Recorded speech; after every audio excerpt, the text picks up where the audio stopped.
ఈ వీడియోలో మీకు నా మనస్ఫూర్తిగా నాకు ఏమనిపిస్తుందో మనసులో అనేది నిజాయితీగా చెప్తున్నా. అంటే ఇప్పటివరకు మీరు చెప్పింది నిజాయితీగా లేదంటే 100% నిజాయితీగా చెప్పకపోవచ్చాము. ఒక 90% నిజాయితీగా చెప్పినా ఒక 10% మిమ్మల్ని ఎంకరేజ్ చేయడానికి yes come on we're going to win, come on 175 వస్తున్నాయి నేను చెప్పుంటా.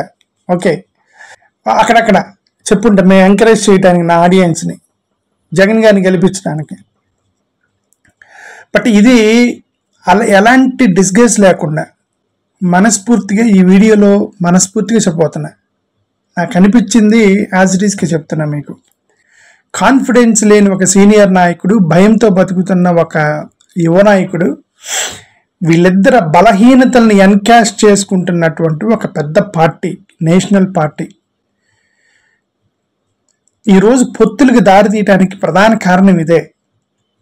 కాన్ఫిడెన్స్ లేని సీనియర్ నాయకుడు చంద్రబాబు నాయుడు గారు నేను గెలుస్తాను అనేటువంటి కాన్ఫిడెన్స్ ఎప్పుడో కోల్పోయాడు. ఆయన ఓడిపోతానేమో, సింగిల్గా వెళ్తే పవన్ కళ్యాణ్ ఒక్కనే తీసుకెళ్ళినా సరే ఓడిపోతానేమో, బీజేపీ వాళ్ళ అవసరం నాకు అవసరమేమో, నేను ఓడిపోతానేమో, ఒకవేళ నేను గెలిచినా రేపొద్దున బీజేపీ వాళ్ళు కేసులు పెట్టి అరెస్ట్ చేస్తారేమో, బీజేపీ వాళ్ళు నన్ను హంటింగ్ చేస్తారేమో, ఇక్కడ ఆల్రెడీ కొన్ని కేసులు పెట్టారు సిఐడి వాళ్ళు, ఈ కేసుల ద్వారా ఏమో నన్ను ఇబ్బంది పెడతారేమోనని ఒక ఆయన మానసికంగా కాన్ఫిడెన్స్ కోల్పోయాడు చంద్రబాబు నాయుడు గారు. ఇంతమంది వెంటబడి, ఇంతమంది నాయకులు వెంటబడి, ఇంతమంది కాళ్ళు గడ్డాలు పట్టుకొని, ఇంతమంది సహాయం తీసుకొని అది చేసే బదులు తన కుటుంబ సభ్యుడైన జూనియర్ ఎన్టీఆర్ని కలుపుకొని వాళ్ళే ఒంటరిగా పోటీ చేయడానికి ప్రయత్నం చేసినా సరే కొద్దిగా ఫలితం దక్కేదేమో కానీ ఇన్ఫీరియారిటీ కాంప్లెక్స్లో గెలిపాడు చంద్రబాబు నాయుడు గారు. లేదంటే ఈ పొత్తులకి ఈ విధంగా ఇలాంటి కండిషన్స్తో ముందుకు వెళ్ళరు, ఛాన్స్ లేదు. ఇది చంద్రబాబు నాయుడు గారు. పవన్ కళ్యాణ్ గారి పరిస్థితి ఏంటంటే నేను ఎలాగైనా సరే ఎమ్మెల్యే అవ్వాలి. ఇక్కడ మీరు జాగ్రత్తగా ఆలోచిస్తే ఆయన నా ప్రజలు, కాపులు, నా కులస్తులు, నా మతస్థులు, ఎన్ని స్టోరీలని చెప్పనండి. ఆయన మైండ్ ఒకటే సెల్ఫిష్నెస్ రన్ అవుతుంది పవన్ కళ్యాణ్ గారి దాంట్లో. ఈసారైనా నేను గెలవాలి, నా పరువు పోతుంది అని ఒకే ఒక అదే పవన్ కళ్యాణ్ చుట్టే తిరుగుతుంది అది. కొన్ని వందల మంది కార్యకర్తలు ఉన్నారు. అరే నేను పొత్తులకి వెళ్తే ఆ కార్యకర్తల పరిస్థితి ఏంటి అనేది ఆయన ఆలోచించట్లా. నా మీద అది ఆశలు పెట్టుకున్నారు, కాపు కులిస్తులకి ఏమైనా న్యాయం చేద్దాం అనేటువంటి యాంగిల్ లేదు. ఒకటే యాంగిల్ ఏంటంటే ఈసారి నేను ఎలాగైనా నేను ఎమ్మెల్యే అవ్వాలి. దానికోసం 2 తప్పులు చేశాడు ఆయన. ఒకటి పొత్తు పెట్టుకోవటం, చంద్రబాబు నాయుడుతో పొత్తు పెట్టుకోవటం అయితే, రెండోది అనవసరమైన త్యాగానికి పోవటం. అంటే చంద్రబాబు నాయుడు గారు నీకు 24 సీట్లు ఇస్తాను, పొత్తు ఉంటే ఉంది, లేకపోతే ఒంటరికి వెళ్తాను బెదిరించాడో ఏం చేశాడో తెలియదు. ఆయన కాంప్రమైజ్ అయిపోయి ఓకే 24 అంట. ఆ 24లో మళ్ళీ బీజేపీ వస్తే నా 24లో నుంచే బీజేపీకి ఇస్తా, లేదంటే నాకు ఇచ్చిన ఎంపీ సీట్లు నుంచే బీజేపీకి ఇస్తా అని తన త్యాగం చేయటం. ఒక సింగిల్ ఫిగర్ అతను ఎంత దీనస్థితిలోకి వెళ్ళాడో తెలిసింది. ఒక సింగిల్ ఫిగర్ పవన్ కళ్యాణ్ గారు నాకు 16% ఓట్ షేర్ ఉంది ఆంధ్రప్రదేశ్లో అని చెప్పుకుంటున్నారు. ఆయన 16% ఓట్ షేర్ ఉందని చెప్పుకుంటున్నారు. బీజేపీ వాళ్ళకి ఓట్ షేర్ ఎంత ఉందో తెలుసా? 1% కూడా లేదు. వాళ్ళకి వెనక బీజేపీ ఒంటరిగా ఆంధ్రప్రదేశ్లో ఎలక్షన్ కంటెస్ట్ చేస్తే 100 కంటే తక్కువ ఓట్లు వస్తాయి బీజేపీకి. అలాంటి బీజేపీకి 6-7 సీట్లు ఇస్తారట. వీళ్ళిద్దరి యొక్క బలహీనతని వాళ్ళు ఎన్కాష్ చేసుకున్నారు. ఒక యాడ్ వచ్చింది, లడ్డు కావాలని, ఆయన లడ్డు కావాలని ఒక యాడ్ వచ్చింది చూసారా? బీజేపీకి అది లడ్డే. వాళ్ళకి తెలిసి వీళ్ళకి వెనక పొత్తు లేకుండా ఒంటరిగా వెళ్ళిపోతే వాళ్ళు 100 కంటే తక్కువ ఓట్లు వస్తాయి బీజేపీకి అని తెలుసు వాళ్ళకి, పరువు పోయిద్దని తెలుసు వాళ్ళకి.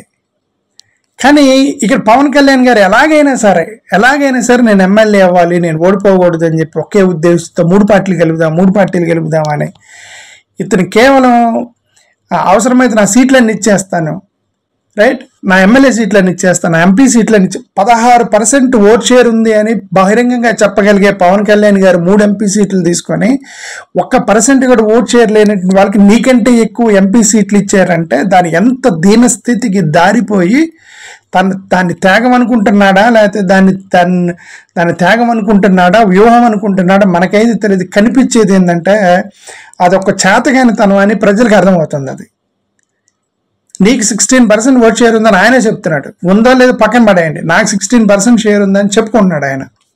అన్నప్పుడు నీకు 3 ఎంపీ సీట్లు ఇచ్చారట, జనసేనకి 3 ఎంపీ సీట్లు అంటే బీజేపీకి 5 కంటే ఎక్కువ, 1% ఓట్ షేర్ లేని వాళ్ళకి. ఇక బీజేపీ పరిస్థితి ఏంటంటే వాళ్ళకంతా ఇందాక చెప్పినది లడ్డు కావాలని ఆయన లడ్డు. అవతల కాన్ఫిడెన్స్ లేని నాయకుడు కాన్ఫిడెన్స్ ఓడిపోతానో ఉంటానో కేసులు పెడతారేమో నన్ను ఇబ్బంది పెడతారేమో అని ఆ భయంలో ఆయన ఉంటే ఎట్లాగైనా సరే 3 పార్టీలను గెలిపి నేను కనీసం ఈసారన్న ఎమ్మెల్యే అవ్వాలనే ఒక సెల్ఫిష్ సెంట్రిక్ మోటివ్తో రన్ అవుతున్నటువంటి పవన్ కళ్యాణ్ గారిని వీళ్ళిద్దరు బలహీనతని ఎన్కాష్ చేసుకొని వాళ్ళు సరే ఏదో ఒక గుడికి వెళ్ళిన తర్వాత అక్కడ ఫ్రీగా పలహారం పడతారు కదా, అలాంటి పలహారం లాంటిది బీజేపీకి ఇప్పుడు. అది 1% ఓట్ షేర్ లేని వాళ్ళకి ఇన్ని ఎమ్మెల్యే సీట్లు, ఇన్ని ఎంపీ సీట్లు. సరే ఇంకా అదేమంటే 2014లో రాష్ట్రం విడిపోయింది. రాష్ట్రం విడిపోవటం ద్వారా కొన్ని గ్రూపులు అయిపోయినాయి అక్కడ. అంటే ఎన్జిఓస్ అని ఒక గ్రూపు, గవర్నమెంట్ ఉద్యోగులు అని ఒక గ్రూపు, రకరకాల గ్రూపులుగా అయ్యి సమైక్య ఉద్యమంతో గ్రూపులు అయితే ఈ గ్రూపులను ఎన్కాస్ట్ చేసుకొని చంద్రబాబు నాయుడు గారు క్రైస్తవులు మొత్తం ఒకటి అవ్వాలి అని చెప్పేసి ఆ రోజు ఎవరో ఒక నాయకుడు క్రైస్తవులు మొత్తాన్ని గ్యాదర్ చేస్తే అతనికి ఎమ్మెల్యే సీట్ ఇచ్చి ఎన్జిఓస్ సమైక్యాంధ్ర ఉద్యమంలో ఎన్జిఓస్ ద్వారా ఉద్యమం చేసినటువంటి ఎన్జిఓస్ నాయకుడిని తీసుకొని చంద్రబాబు నాయుడు గారు అతను కొనేసి ఇట్లా పెద్ద నాయకుల్ని సంస్థల యొక్క లీడర్స్ని కొనేసి 2014లో బలం పెంచుకున్నాడు ఎలక్షన్ టయానికి చంద్రబాబు నాయుడు గారు. అప్పుడు సమైక్యాంధ్ర ఉద్యమం అనేటువంటి సెంటిమెంట్ ఉంది, ప్లస్ కాంగ్రెస్ మీద కోపం ఉంది. వైఎస్ఆర్సీపీ కాంగ్రెస్ నుంచే వచ్చింది కాబట్టి ఆ కోపం ఉంది. ఆ రెండు కాంగ్రెస్ వీళ్ళిద్దరూ ఒకటే అనేటువంటి భావన వచ్చేసింది 2014లో. కాబట్టి అక్కడ చంద్రబాబు నాయుడు గారికి అడ్వాంటేజ్ వచ్చింది. ఇప్పుడు క్లియర్గా జగన్ గారికి కాంగ్రెస్కి సంబంధం లేదని, రాష్ట్రాన్ని చీల్చిన వాళ్ళకి జగన్ గారికి సంబంధం లేదని ప్రజలకు క్లారిటీ ఉంది. 2014 ఇది ఎలా రిపీట్ అవుతుంది? నెంబర్ 1. నెంబర్ 2, మోడీ గారు హవా నడుస్తుంది. అప్పుడే ప్రధానమంత్రి అభ్యర్థిగా ప్రకటించబడి ఆయన యొక్క ప్రీవియస్ ట్రాక్ రికార్డు, గుజరాత్లో ఉన్న ట్రాక్ రికార్డుని బట్టి ఆయన యొక్క హవా, మోడీ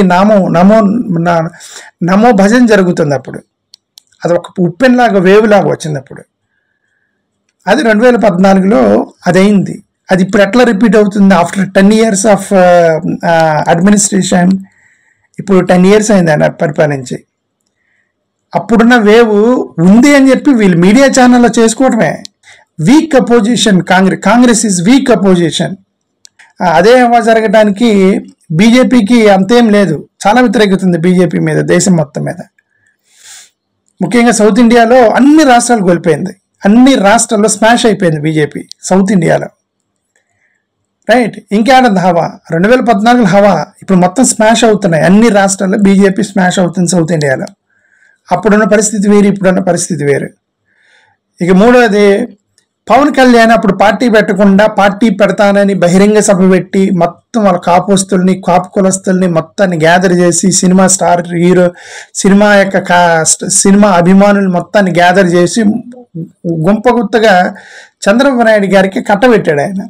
ఈ 3 జరిగాయి అప్పుడు.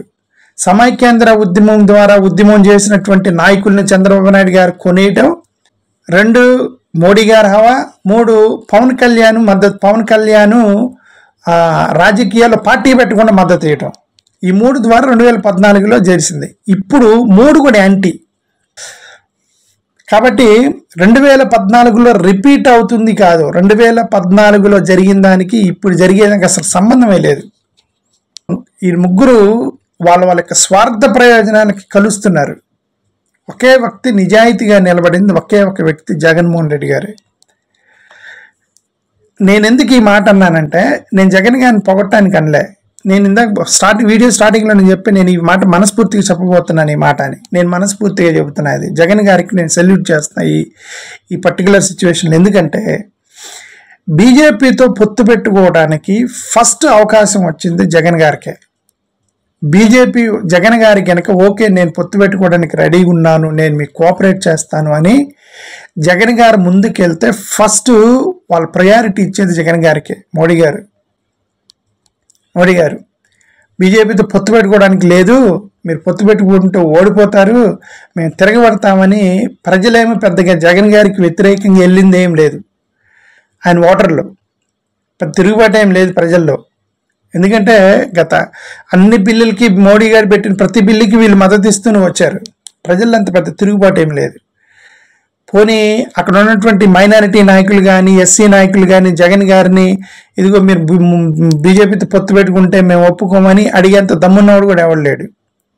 అయినా సరే తన మాట జమదాటరు ఎవరు అన్న సిచ్యువేషన్లో కూడా నాకు ఓటేసిన ప్రజలకి నేను అండగా నిలబడతాను, వాళ్ళని మోసం చేయనని నిజాయితీగా తన మైనారిటీ ఓట్లు ఎస్సీ ఎస్టీ బీసీ మైనారిటీలు స్త్రీలు రైతులు పక్షాన నిలబడి వీళ్ళ యొక్క ఆలోచనకి బీజేపీతో పొత్తు పెట్టుకోవటం అనేది విరుద్ధమని ఆయనకి అహించి ప్రజల పక్షాన్ని నిలబడ్డాడు జగన్మోహన్ రెడ్డి గారు. సెల్యూట్ చేస్తున్నాను జగన్మోహన్ రెడ్డి గారు.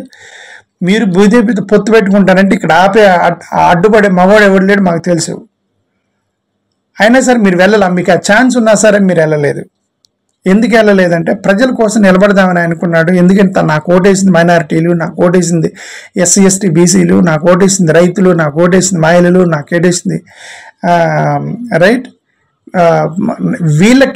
వీళ్ళెవరికి కూడా బీజేపీతో పొత్తు పెట్టుకోవడం అంత ఇష్టం ఉండకపోవచ్చు అని తెలిసి గ్రహించి ప్రజల పక్షాన నిలబడ్డ నాయకుడు ప్రజానాయకుడు జగన్ గారే.